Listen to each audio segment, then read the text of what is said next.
बिस्मिल्लाहिर्रहमानिर्रहीम। अस्सलाम वालेकुम। आज का नुस्खा उन लोगों के लिए है जिनके हाथ कांपते हैं, पट्टे कमज़ोर हो गए हैं, दिमाग कमज़ोर हो गया है, तो ये नुस्खा बनाकर इस्तेमाल करें। इंशाअल्लाह ताला सब कमज़ोरियाँ दूर हो जाएंगी। और वो लोग जिनको असाबी कमज़ोरी का सामना करना पड़ता है, तो ये नुस्खा बनाकर इस्तेमाल करें, तो इंशाअल्लाह ताला जिस्मानी कमज़ोरी और सब कमज़ोरियाँ दूर हो जाएंगी। तो नुस्खा आप नोट कर लें।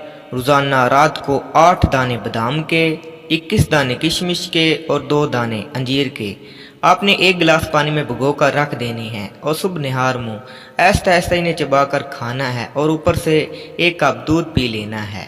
इंशाअल्लाह ताला ये नुस्खा हैरत अंगेज़ तौर पर पट्टों को ताकत देगा, दिमाग को ताकत देगा और याददाश्त को तेज़ करेगा। ख़ास तौर पर असाबी कमज़ोरी, हाथों का कांपना, इसके लिए नहायत मुजरब और मुफीद नुस्खा है। तो दोस्तों ये नुस्खा बनाकर इस्तेमाल करें। इस नुस्खे से आपके जिस्म को भी ताकत मिलेगी।